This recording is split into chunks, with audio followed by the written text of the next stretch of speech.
ladies and gentlemen, the makers of Fatima cigarettes and the entire cast and crew and technicians of Dragnet respectfully dedicate tonight's program to the memory of Barton Yarbrough, who created and portrayed the role of Sergeant Ben Romero.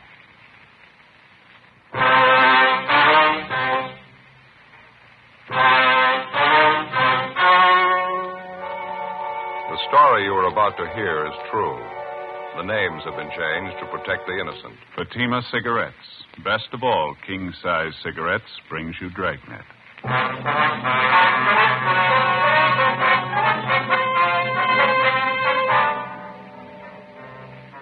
You're a detective sergeant. You're assigned a robbery detail. 2 convicts escaped from a nearby state penitentiary in the early morning. According to reports, they're heading for your city. They're both armed. They're both dangerous. Your job, get them. Fatima, America's first, largest-selling blended cigarette. Now king size. See the difference. Taste the difference. Smoke the difference. And in Fatima, the difference is quality. Yes, you get all the advantages of extra length, plus Fatima quality, which no other king-size cigarette has. Fatima quality that gives you extra mildness, a much different, much better flavor and aroma. Definitely the best quality in its class, but the same price as the cigarette you're now smoking. So compare Fatima yourself today. When you see the difference, taste the difference, smoke the difference, you'll switch to Fatima.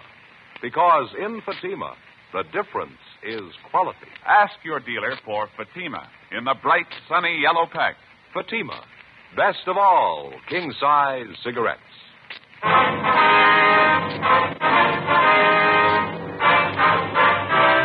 Dragnet, the documented drama of an actual crime.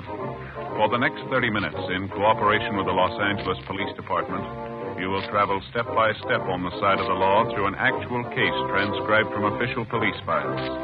From beginning to end, from crime to punishment, Dragnet is the story of your police force in action.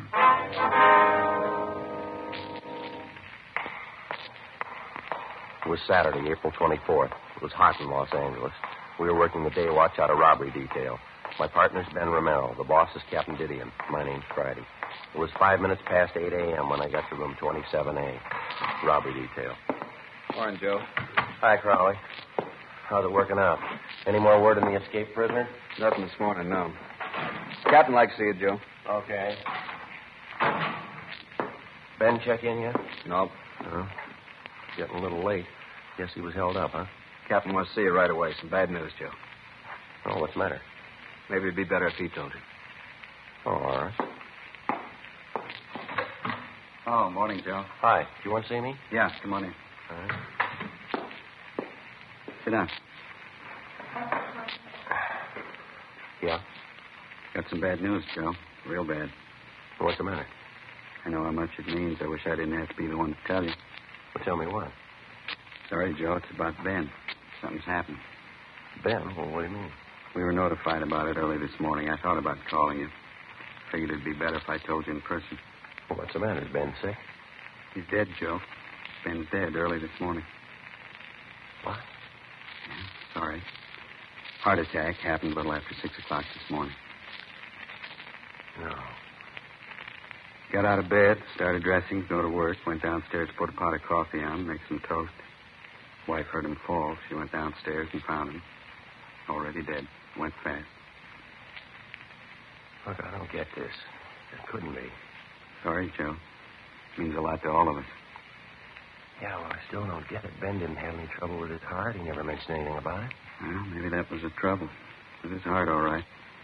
When his wife found him, she called the doctor and the fire department rescue squad. They worked over him for an hour. No use. And his wife called me. Enough to tear your heart out. I can't believe it. What'd she say? Well, she didn't break out. Too shocked to realize it, I guess. Sounded apologetic. She said, "I'm sorry, Captain. This is Mrs. Romero. Ben died this morning. I thought you ought to know. Ben's dead." Oh, that's terrible. It's a lousy shame. Kept saying the same thing over again. I'm sorry, Ben's dead. I thought you ought to know. Ben's dead. Yeah. Joe Whitehead and I went out there right away, tried to talk to her. Wasn't much use. Excuse me. I'm sorry. Yeah. You were with him a long time. Yeah. 11 years. The day I came on the job, they assigned me as his partner. You know, this is a tough one. It's hard to believe. Tougher on his wife.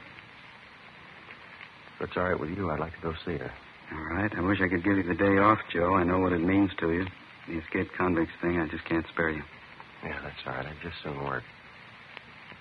I figure I ought to talk to Amy, though.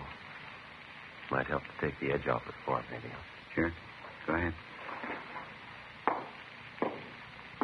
Joe? Yeah. I know what it is. I've been on the job 19 years. Lost 2 partners. Good cops.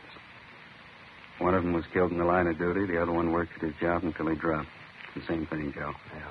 In my book, they both rate medals. I left the office and went down in the elevator alone. I got in the car and I started over for Ben's place. I thought about what I was going to say to his wife. I thought about his little boy. I thought about Ben. 11 years I'd been working as a cop. And all of a sudden, it wasn't the same anymore. I thought about the first day I met Ben. I was a rookie. I remembered what he taught me about being a cop. I thought about how much I owed him. I thought about the thousands of cops just like him all over the country. The ones that came before us, the ones that'll take our place.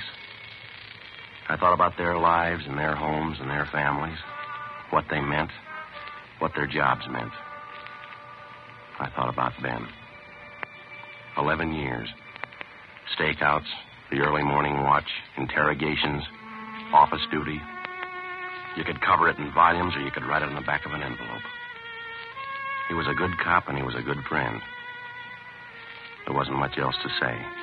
It was a big loss. I stayed at Ben's house for about an hour talking to his wife. Joe Whitehead from the medical detail was there. All things considered, she seemed to be taking it fairly well. I told her I'd drop around later in the day, and then I checked back in at the office for work. Temporarily, Sergeant Ed Jacobs was assigned to work with me. The big problem at the moment was a pair of escaped convicts. Jacobs and I drove out to run down on a possible lead. 11:05 a.m., we got to the address listed, the Cathedral of St. Augustine. We checked in at the rectory, and then we went around to the church.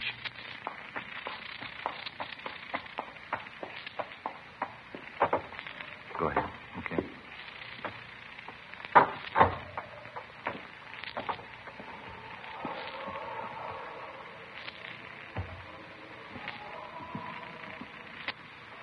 Sure a beautiful church, isn't it? Yeah, a nice choir, isn't it? Wonder if they're holding services. No, choir's probably just practicing. You see the priest around anywhere, Ed? Mm. Oh, yeah, there's someone over by the side altar there. Looks like the padre. Yeah, come on. Easter hymns. Sure pretty, aren't they? Yeah, they sure are. It really takes me back. You'd never believe it, Joe. What's that? I used to be a boy tenor. Excuse me, please. Yes? Are you Father Newman? Yes, that's right. Can I help you? Police officers, Father. I see. This is my partner, Sergeant Jacobs. My name's Friday. Oh, thank you. Housekeeper over at the rectory told us we could find you here. I'd like to talk to you for a few minutes if you got the time, Father. Let's see. I have confessions starting at 3 o'clock. Leaves me about 10 minutes. What was it about, Sergeant? Well, we're inquiring about a Stanley Blair, Father. We understand that you knew him fairly well. Oh, yes, I do. Matter of fact, I read about him in the paper this morning. The trouble he's in. Is that what you wanted to talk about? Yes, sir, that's right. We're making a check of all his known friends, his relatives. Very unfortunate, isn't it? Did the newspapers have the story correct? Yes, sir, I'm afraid so. Yeah, I wonder if we could step outside, Father. We could talk out there without disturbing anyone in church. Oh, surely, Sergeant. This way, please. Thank you. Certainly a tragedy. I mean, happening at Easter time. I'll remember the boy in my mass tomorrow. Lord knows he can use some prayers. Yes, sir, I guess he can.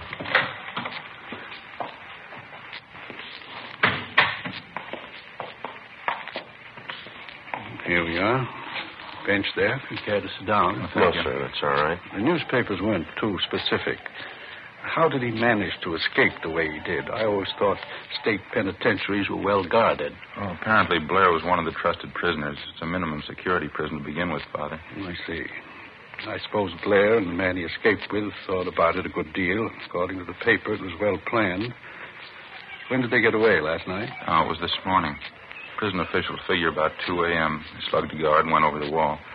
Somehow the two of them got hold of a gun, held up a motorist on the highway and stole his car. That's the last report we had. Terrible. Do the police consider them dangerous?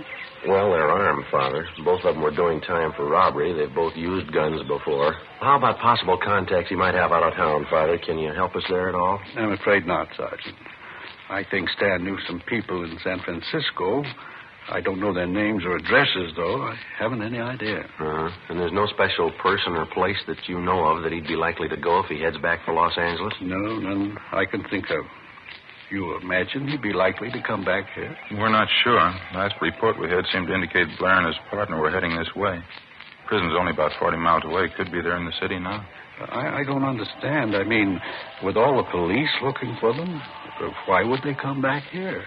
They probably figure they can find cover a lot easier than they could in some of the small towns. Sergeant. Yeah, Father. Do you think they'll have trouble taking Stan? I mean, can they take him alive? Well, we'll try our best to make it that way. It's like I told you, Father. He's got a gun. If he's cornered, there's a good chance he might try to shoot his way out. It gets discouraging sometimes. I try to help them. I pray for them. Young thieves. I only hope they're all as lucky as he was. How's that, sir? The grotto back there in the garden. Figure of a man in it. Oh, yeah. It's a statue of Dismas. One of the luckiest men who ever lived. I like to tell fellas like Stan about him. I don't think I understand, Father. You know the story of the crucifixion, the two men who were crucified with Christ. They were both thieves. Mm-hmm. A few minutes before he died, one of the thieves turned to Christ on the cross, confessed his crimes, asked our Lord to remember him. Christ told him, "This day you'll be with me in paradise." The man's name was Dismas. We like to call him the good thief. Oh, yeah. Uh-huh. I told Stan about it right here in this courtyard. He should have remembered it. Yeah, I guess so. I told him you never give up hope. You can make the grade in the last 5 minutes of your life. Stan ought to know better. You ought to remember. Sir? The good thief. He made it with a prayer, not with a gun in his hand.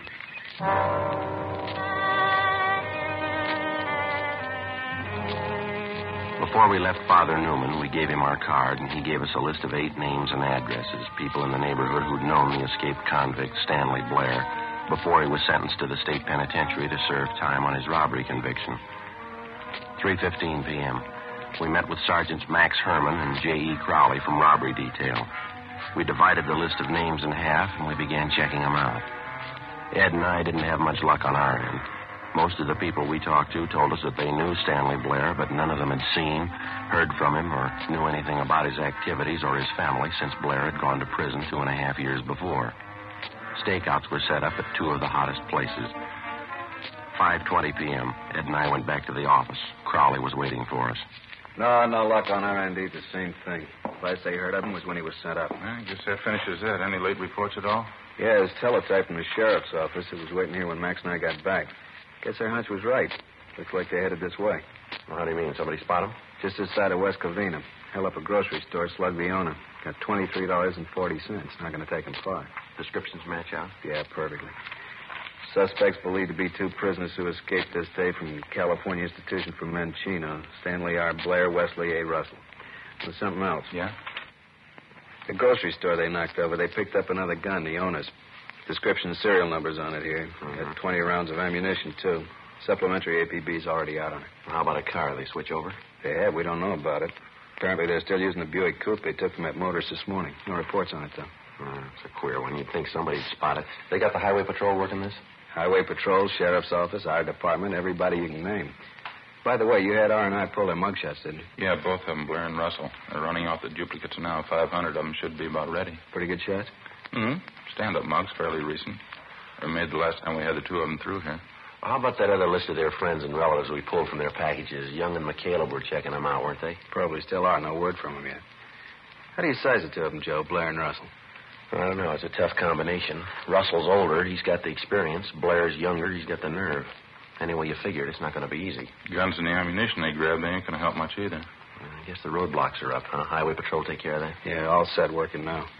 All our special details have been alerted. Airports, bus depots, train terminals, just about everything covered. Robbery crawling.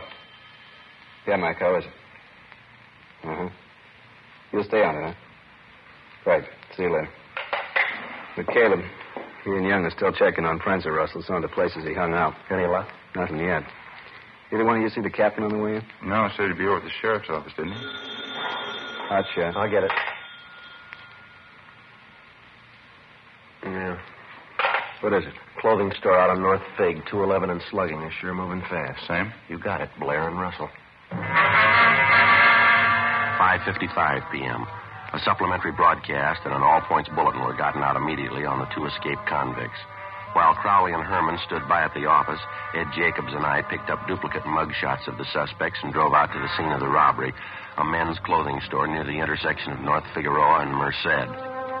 We showed a group of mug shots to the victim and two witnesses, and they definitely identified Blair and Russell as the hold-up men. The robbery had netted them less than $20. We relayed all the information we got back to communications immediately, and another supplementary broadcast was gotten out on the two fugitives. An hour later, at 7:05 p.m., Blair and Russell hit again, this time at a sporting goods store in the San Fernando Valley. It netted them $94, a .30-30 hunting rifle, and 200 rounds of ammunition. According to the broadcast, they were last seen heading north through the valley in the Buick Coupe, the original escape car. 7:38 p.m., Ed Jacobs and I got a call to return to our station. We went back to the city hall. Got a hunch, Joe. It's going to be a long night. Yeah, it's a rough one. Guns and ammunition. If they want to make a stand, they're all ready for it. Can't see how they can go too far in that hot car. Roadblock set up. Somebody's bound to stop them. Well, they're doing all right so far. Go ahead, Joe. Yeah. Friday, Jacobs? Yeah, Captain, you want us in here? Not for long. Keep your coats on. Rest of the men have already left. What's the latest? Yes. Communication from the Ventura Sheriff's Office. Blair and Russell were spotted just across the county line. Sheriff figures they got them boxed in. How close? A lot of territory, 20-square-mile circle. They say they got Blair and Russell tied down inside, and they're on foot. We're sending up men to help out. You're two of them. 20 square miles is going to take a lot of men. Well, if we need more, we'll get them. It's no easy touch. They're desperate. You heard the latest? No, what's that? Last place they hit in the valley, they served notice they're not going to be taken alive, either one of them. Well, that's good sales talk. What do they got to back it up? 3 guns and a load of ammunition. If we want to take them alive, they swear it'll cost us 10 men. They'll kill 5 cops apiece. You any ideas? Yeah. Let's make liars out of them.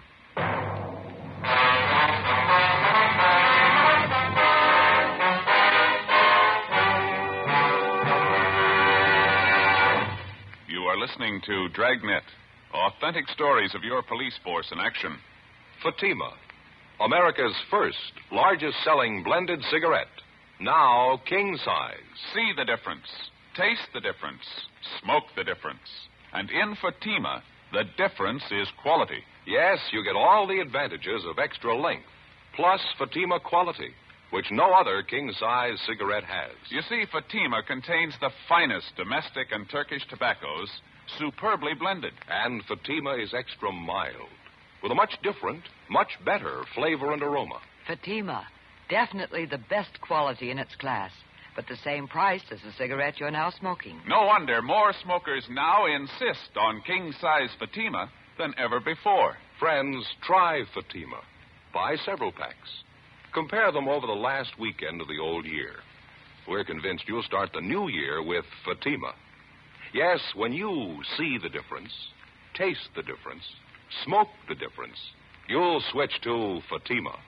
Because in Fatima, the difference is quality. Buy Fatima. Best of all, king-size cigarettes.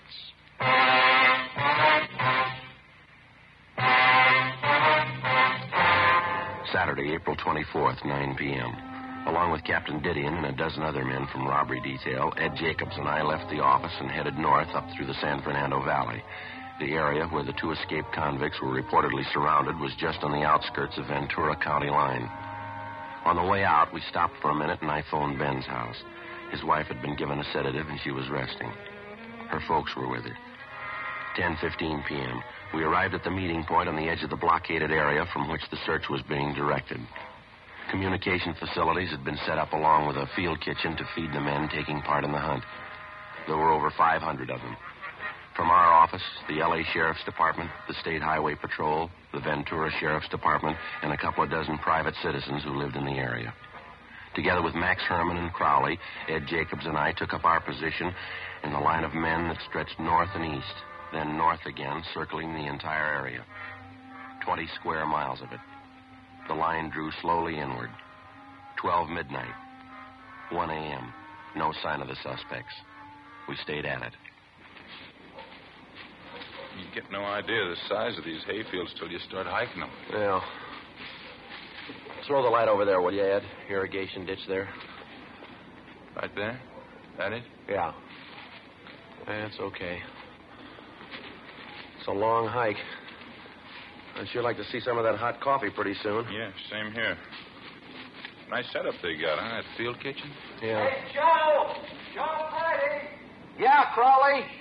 You got the riot gun, haven't you? Yeah, we got it. You want to send up another flare? Towards the clump of trees. Over this way. Light it up good, huh? Okay, Crowley. About a 45-degree angle, Joe. That ought to do it, huh? Yeah, okay. That ought to do it. Really lights it up, doesn't it? Well, you got any extra magnesium shells there, Ed? Yeah. Let me get one right here. Here you are. Thanks. There we go. Friday, that you? Yeah, Captain, over here. No use beating the brush here anymore. We're moving up 3 miles north. How come? Blair and Russell, they hit again, kidnapped an old couple from a farmhouse. They still on foot? Yeah, as far as we know, they're hemmed in a 2-square-mile area. They may try to break out, use the old couple for a shield. Well, where's that leave us? I don't know. You think they'd harm the old couple? They kidnapped them. They're desperate. You figure it. 1:45 a.m. All of the men in the search party were shifted north to the area where the 2 escaped convicts and their kidnapped victims were last seen. 2 officers were sent to each farmhouse in the immediate neighborhood to make sure that the suspects and their victims were not hid out or that they were being held as hostages. The officers were ordered to remain at the homes in the event that Blair and Russell might try to find cover. The searching party moved in slowly over the affected area. We knew for certain the suspects were still somewhere inside. 2:15 a.m. Still no sign of them. The lines drew in closer. 2:30 a.m. Can't be much longer, that's sure. Yeah, well, I can't understand it. We should have jumped them by now. It's only a few hundred feet to go. There's the other line closing in toward us. Wonder if they could have slipped through. Beats me, Ed. Who's that coming? Can you see? Yeah, looks like Crowley. Yeah, huh? That's him. Joe? Ed? Yeah. Hi. Over here. You got any word? They found the old couple tied up in an irrigation ditch half a mile south of here. They all right? Yeah, they're okay. Old lady's forehead, bad head wound. She was slugged. She and her husband have been taken to the hospital. How about Blair and Russell? No word. Just heard the captain ask for the car with a loudspeaker. He's over there now with Sheriff Durley.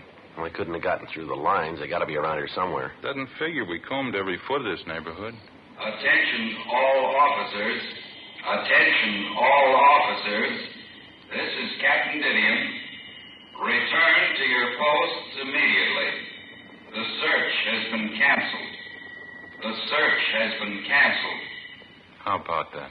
I don't know. Come on, let's find out. There he is, just getting out of the car.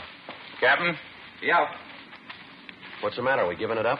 No, maybe we've been going at it backwards. We've been trying all night to jump them. Got a new idea. Yeah? Maybe we can make them jump us. 2:48 a.m. Captain Didion and Sheriff Durley ordered the men to return to the sheriff's office. With the exception of 2 deputy sheriffs, Captain Didion, Sheriff Durley, and Ed Jacobs and myself, the rest of the searching party vacated the area. The plan was to give the general impression that the search had been called off in the hope that it might bring the suspects out in the open. Because of the darkness and the early morning fog settling over the terrain, we knew that the odds were all against us. Captain Didion and Sheriff Durley decided instead to try and lure Blair and Russell from wherever they were hiding out. Each of the small farmhouses in the immediate neighborhood, 8 of them in all, were already under surveillance. Each of the occupants were requested to park their cars in a conspicuous place outside their homes with the distributor heads removed. They were asked to turn all the lights off in their houses. In the event they heard anyone trying to start their cars, they were to remain indoors. Ed Jacobs and I were assigned to cover 2 of the houses. The other men covered the rest of them. The 2 houses that Ed and I were assigned to cover were separated by about 500 yards. We staked out in between the 2 of them. We waited. 4 a.m., 4:30. Sure cold, huh? Yeah. Fog goes right through you. We're going to be getting light pretty soon. And Joe, I just remembered. Yeah, what's that? Easter morning. Wonder how long this is going to go. I promised to hide Easter eggs for the kids today. Yeah, if it's going to break, it has to break soon. It'll be daylight in a half hour or so, and they won't have a chance then. Wait a minute. Farmhouse down on the left? Yeah, sounds like it. Come on. Can you see the car? Wait a minute. Yeah. You cover the passenger side. I'll come up on the driver's side. And watch it. Joe, hustle. They're getting out of the car. All right. Hold it up. Police officers. Watch it, Joe. Blair, Russell, you haven't got a chance. Throw down the gun. All right, Ed, let's give it back. All right, don't shoot, don't shoot. Throw out the guns. Come toward us with your hands open. Don't shoot, Wes. Do what they say. Come on out. Don't shoot, Wes. All right, come on. Keep coming. That's far enough. All right, cover him, Ed. I'll shake him down. Yeah. We'll break him. Look out, Joe. All right.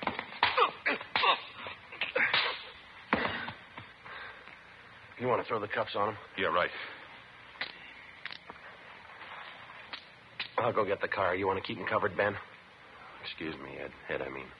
It's all right. Too bad he wasn't here tonight. How can you tell for sure?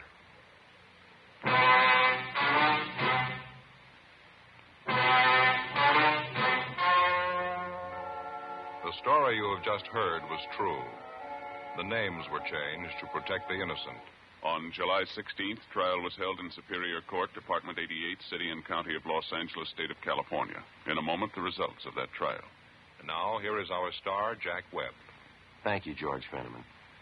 Friends, we all hope that you enjoyed listening to Dragnet in 1951. We all like to think that you'll be with us during the new year. On our part, we hope to do 2 things. To bring you the kind of entertainment you want, and to introduce you to Fatima. Fatima, America's first largest-selling blended cigarette, now king-size. And believe me, it's the best of all king-size cigarettes. So next time, buy a pack of Fatimas. Compare them yourself.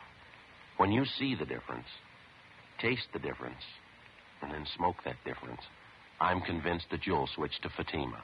Because in Fatima, the difference is quality.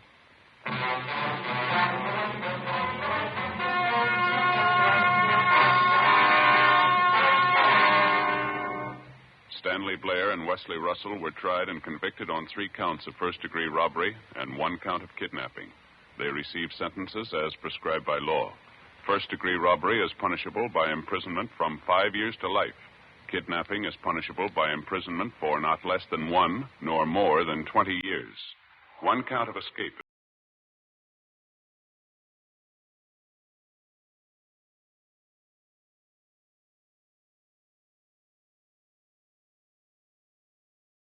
You have just heard Dragnet, a series of authentic cases from official files. Technical advice comes from the Office of Chief of Police W.H. Parker, Los Angeles Police Department. Heard tonight were Barney Phillips and Vic Perrin. Script by Jim Moser. Music by Walter Schumann. Hal Gibney speaking. Fatima Cigarettes. Best of all king-size cigarettes has brought you Dragnet.